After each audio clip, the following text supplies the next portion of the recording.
Ja hyvää iltaa. Tervetuloa Kari Koheltaa YouTuben kanavalle. Ja niin kuin sanoin, teen tässä nyt vähän toista, mitä vaan metallipaljasti videoita. Ja niin kuin on Instagramista ja muusta kattonut, mitä on ihmiset siellä kokeillut ja tuolla, niin ajattelin tässä tämmöisen lyhyen videon tehdä. Ja aiheena on tänään loaf cooking, eli ei mikään nakkikioski juttu, vaan ihan hitaasti. Ja nyt ajattelin tänään testata ensimmäistä kertaa tuommoista siivillä juttua, eli tänään tehtäänkin ruokaa vähän höyryllä. Eli minäpäs näytän mitä tää tarkoittaa. Eli nyt vähän niin kuin tää hattu kertoo, menee vähän tuonne Italian Tirolin puolelle. Eli tänään teen tagliatella al salmone. Eli luita, nauhanuudeleita, eli makaronia ja lohta ja spinaattia kermakastikkeella.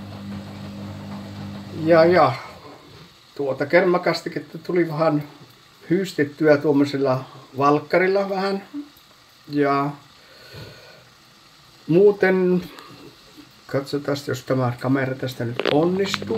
Ihan täytyy pyörättää tälle, kun tuli tää ihan extemporena nyt kehiin. Elikkä tässä olisi tää loaf cooking juttu, elikkä siinä nyt on lohi kohta valmistaja spinaatin kanssa ja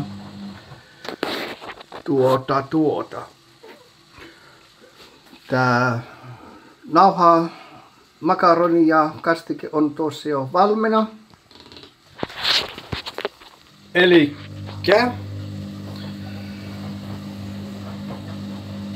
tää on tämmönen juttu, että täytyykin sitten ottaa tuommoinen alkuruoka tai alkusnapsi. Ja se nyt on italialaisen tapaan tuommoista grappaa. Ja katonkin tuossa, että tuo alkupala alkaakin jopa 5 tähdellä. Että täytyy katsoa, jos tuohon jälkiruokaan asti sitten kerkee, että tuleeko tässä lopussa jälkiruosta mitään vai tuleeko kokonaan täydellinen kuun pimennys. Elikkä tässäpä tämänkertaiset toilailut ja hyvää illanjatkoa ja toivottavasti meikäläiselle itselle tulee hyvä ruokailu. Elikkä kiitos ja näkemiin ja kuulemiin.